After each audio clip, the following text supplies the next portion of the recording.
Imagine a world, imagine a future where family doctors are few and far between, where hospitals are primarily for treating trauma patients, where diseases like type 2 diabetes, obesity and depression are things of the past, like smallpox is today. Too good to be true? How do we achieve this possible future? Well, that's what I'm here to share with you today, is what this possible future can look like. And how do we get to this future? Well, we are living in the most exciting time to be in the food industry that I've seen in the last 30 years. And the good news is it's only going to get more exciting. Now, why do I say that?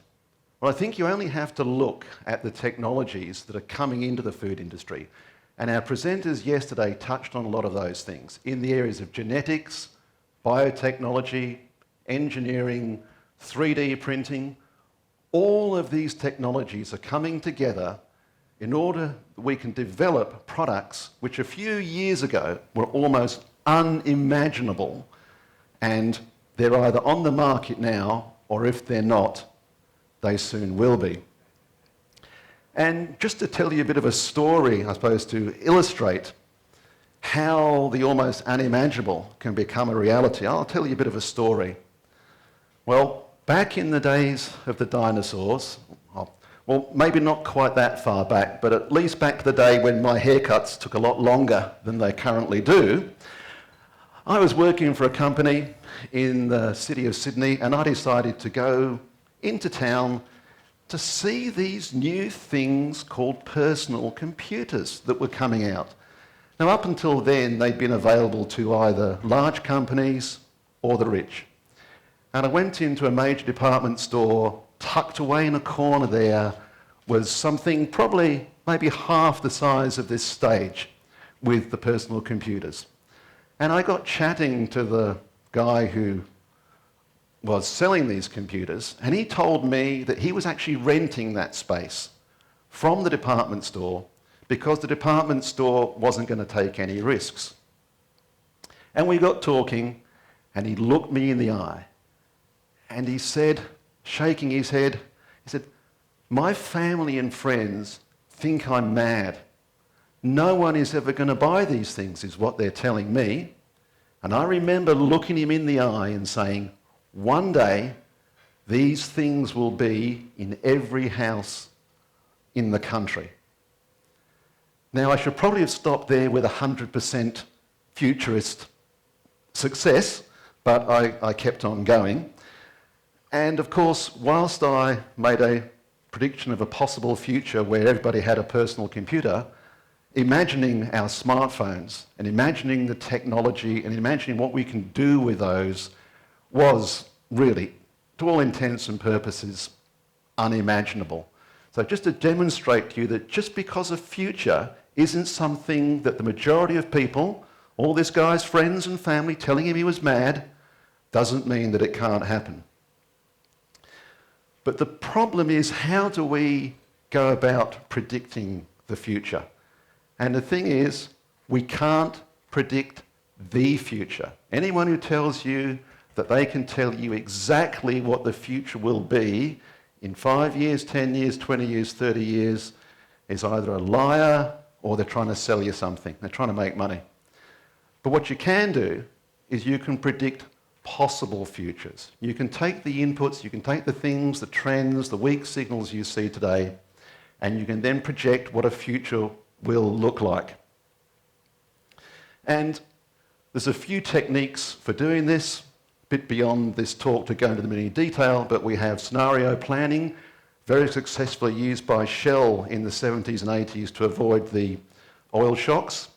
We have things like the 3 horizon methods, one called the voroscope, so various methods of predicting what possible futures are. But if we have a look at how people consider the future, how often do people actually think of the future? you might be a little surprised. Now, this is a US study done by the Institute for the Future in December 2016, so 2.5 years ago. Very few people think about the long-term future. If we have a look at how many people think about the future at least once or twice a month, we find that 1 year in the future, only 88% of people think a year in the future. 3 to 5 years, 64% of people think about the future once to twice a month, at least. If we go out to 10 years in the future, we're down to half the people think 10 years in the future. And if we then go on to 30 years, only a third of the people are thinking 30 years in the future, once to twice a month. So most people think relatively short term. If we are going to look to what the future is and what we want the future to be, we have to take a lot longer view than 1, 3, 5 years, at least 10, 20, maybe 30 years. And you might say, well, why is that important to me and my business? Yeah, I don't think about the future, but hey, I've got budgets to do, I've got things to write next week, quarterly numbers, got to get onto Wall Street, whatever. Well, looking at US Fortune 500 companies, only 10% of US Fortune 500 companies that were on the list in 1955 currently exist today. 90% of those companies have disappeared, gone out of business, bought up, fundamentally dropped off the list. And if you look to the future, 40% of the current US Fortune 500 companies are forecast to be gone in 10 years. So thinking about the future and planning for the future for ourselves and our companies is extremely important. So if we have a look specifically looking out at the future, what is the future of food? So we need to look at some of the mega trends that are going around in the world at the moment. First one is the wellness trend.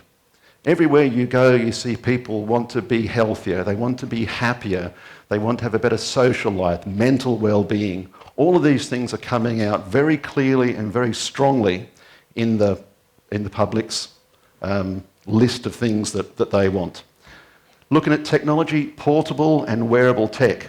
All our smartphones, our portable tech, wearable tech is coming up. They've just brought a new lithium battery out that can be woven into the clothes that you're wearing. So if you're wearing a jacket, your jacket could be a lithium battery. You could crunch it up and throw it on the floor and stand on it, and it would still hold a charge.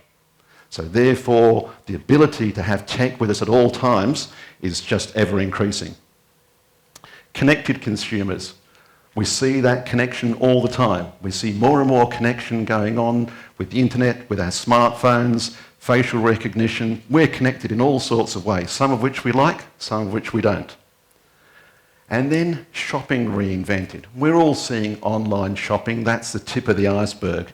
Personalised shopping, you see these things in places like China. You walk into a shop, hello, Mr. Hunter, would you like to buy this today? We noticed you bought your last pair of jeans 6 months ago, would you like a new pair? We've got a new something for you. So shopping is fundamentally being reinvented. If we look then at what the 5 drivers then are in the food industry, genomics. Yeah. As I said, some of the presenters mentioned yesterday the advances in genetics and genomics, and used to cost millions of dollars to get your genome sequenced. Now you can get the whole genome sequencing for less than $1,000 US. And they're talking 5 years or so away, $100 US to have your entire genome sequenced. That just becomes like, I'll forego a few cups of coffee for a few months and I think I'll get my genome sequenced. Then the microbiome. We're just scratching the surface of how all those bacteria and other microorganisms in our gut affect us every day. Around our intestines, we have as many neurons as the brain of a cat. So it's like almost having a second brain. And that brain communicates with the brain in our head. And 90% of the signals in that big nerve trunk go from the gut to the brain. What's it saying? Only 10% is going the other way. So the microbiome is something that's extremely important to our health and to our nutrition. Then we have cellular agriculture. As we've heard people talk about, and we saw on the intro there, cell-cultured meat, growing meat. Now with cellular agriculture, that's great from a sustainability and greenhouse gas and other important applications. But the thing is, this can enable you to personalise a product. There's a company in Spain called Cubic. They are growing poultry fat cells. By 2021, they will be growing 700 tonnes per annum of poultry fat cells. And they persuaded the fat cells to make omega-3 fatty acids, which up until now you only get from fish because fish eat the algae that give them the omega-3s. So you can get personalised fat for your particular products. And then we have the acellular agriculture. People like Perfect Day making dairy proteins from yeast fermentation, Clara Foods doing the same thing. And again, they're able to not just take the current products, but to refine them and personalise and tailor those particular products to whatever formulation, whatever profile they want. And then we have all the other alternative proteins. If you've been in the halls, you see all the, of course, insects. We have algae, spirulina. We even have the microbes found at the bottom of the hot springs of Yellowstone National Park going into production to feed us biomass. But what does all this mean for the consumers? Because in the end, what does the consumer think of all this? So imagine out in the future that we talked about, where we have so few doctors, hospitals for trauma. Part of that future is everyone knowing their genome and their genetic food predispositions. That's coming very, very fast. Now, the reliability of some of these things, when they tell you you shouldn't eat an apple and you should eat a pear or you shouldn't eat fish or whatever, yes, they're still far from perfect. They're still far from 100%, but they're still making those predictions. People know their epigenetics. So as we know, our environment affects the way our genes are expressed. So you've done this in twin studies where they live in totally different environments and that environment affects them. And that environment is also the food that people eat as well. So based on the food that you eat, that can change the way your genetics are expressed. And then if people know their microbiome composition and its characteristics, then they know all the things that are working in concert with the food that they're eating. And if you have a look and you say, oh yeah, look, okay, these things are way out there. You're really talking 2050, maybe 2150, Tony, you're dreaming here. How about we look at some personalised DNA technology that's due this year out of the UK? A company called DNA Nudge. All you do is you take a mouth swab, which is the swab you can see in the bottom right. You then put that into the cartridge that you can see there. You place the cartridge in the analyzer, which is about the size of a very small children's shoebox. Place your smartphone on the analyzer. In 15 minutes, it uploads a DNA QR code that tells you what you can or shouldn't be eating. And you just simply scan your food, and it tells you what it thinks of that particular choice you've made. Now, it gives you the advice. Now, that advice can either be in an app or just in feedback. You can get a wristband feedback. So you get a wristband, and you just scan your wrist across that piece of food, the barcode, and it'll give you a red or a green light. So rather crude, but you know whether that's fundamentally good or bad for you. But if you go to the app on the phone, look at all those things that it tells you. It gives you some details on what your tolerances are for certain foods and what you should or shouldn't be eating. And then when you scan, it It tells you that can of soup isn't so good for you. Maybe a better can of soup would be. And you can then choose the food that basically suits you and your metabolism. And if we look at now, how does all this integrate into the consumer? Because you might be saying, well, I'm in food service, I'm in QSR. How are we going to be able for people to go to a restaurant together and one person get one meal and another person get another meal? How do you just do that? Well, I hate to tell you, but that's here right now. So don't think this is 5 years out, 10 years out. This is happening right now. A company called Vitamojo has partnered up with a DNA analysis company called THAIFEX. And what they make personalised meals. So you go up to the store, they've got 3 restaurants in London, they serve 90% of the personalised meals in 3 to 5 minutes, 45 seconds assembly time per meal, 40% of people do online ordering. So again, that connectedness that we're seeing coming in, ordering your food online, personalised for you, and that's what the interface looks like. And that's telling this particular person that they should be having more of this ragu because they're low in vitamin B, that their genetics profile, they're lacking an enzyme. And that enzyme means they should be getting more vitamin B. So that's here, that's right now, that's in London. You can go over there, you can go into these stores, and you can get a personalised meal for you, and your friend can get a personalised meal for them. And basically, they're proving the software, and they've been installing it in restaurants and food service catering all over the UK. So personalised meals are here. So we have a look at this and look at all these technologies, look at all these things that are coming up. What is the ultimate future of food?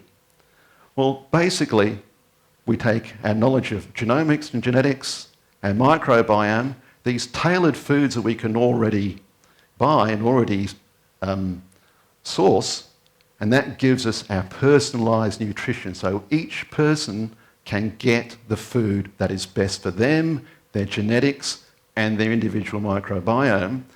And what that gives us is personal wellness, going back to that mega trend that we had, that everybody's looking for wellness. Wellness meaning not just health, physical health, but mental health, social health, general wellness, because it's all determined in the end by the food that we eat.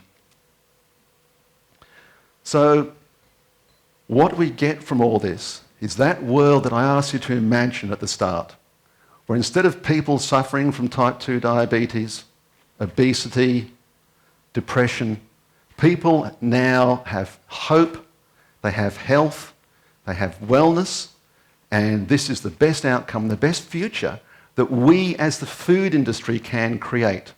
We have to take responsibility for a lot of the issues in society. My background's food science and technology. High salt, sugar, refined carbohydrates, everything else. But we have the opportunity to be part of the solution. We did create a lot of the problem, but we can become the solution. And that's what we need to do. And I hope you're going to go away from this conference today and get out there and innovate products and get new products so that the future of food is good for all of society. Thank you.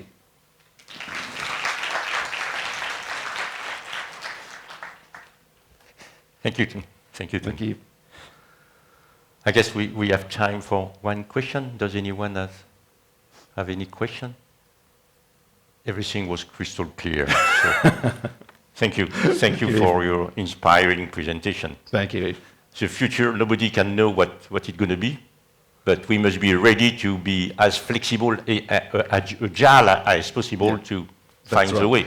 And I think the thing is, Eve, as someone once said, the best way to predict the future is to create it. And I say if you don't create the future you want, someone will create a future for you, and you might not like that future. Thank you. Thank you. I have one quick question, sorry. Really, really awesome presentation and quite interesting. Is the last second, towards the last slides when we're talking about the instantaneous 15-minute DNA sequencing. Yes.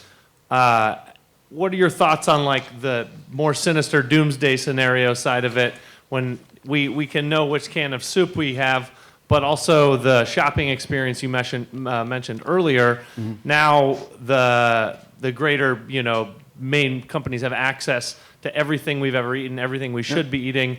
Is there a sinister side where now, because of that, we can't get health insurance, or the darker side of this? This is something Eve and I were talking about earlier on before we started. Regulation is now so far behind technology that it's not funny. Governments and regulatory bodies often had the opportunity to see something coming, think about it. By the time it became mainstream, they'd have the legislation, they'd have worked it out. Not happening anymore. And as you say, there are sinister sides to these technologies, and there's a big generational divide in people willing to give over certain information for some benefits. And that's one of the ones. In Australia, you can be denied some insurances if you've had a DNA test, and you must declare it. For health insurance, you can't, but for personal insurance, you can. So we need to look at these things and try and work out, how do we protect our data? Because if I've got your genome, Eve, and I go somewhere and I say, I'm Eve, and I say, here's his DNA, here's his address, here's his everything, how do you prove I'm not you? I mean, those sorts of questions are really relevant, something we need to think about. But we have a lot of, in Australia, we have loyalty cards for the supermarkets. And of course, when you want your discount or get your points, you scan the card. That tells them it's you. That tells them everything you eat. And funnily enough, you get an email next week saying, these products are on special. Funnily enough, they're the ones that you've just bought and that you like. I wonder how that happened. So our choices are limited. But by the way, I do hope that my wife could discover that you are not me. We only have to worry whether she's pleased about it or not. Thank you very much. That was really Thank great. you.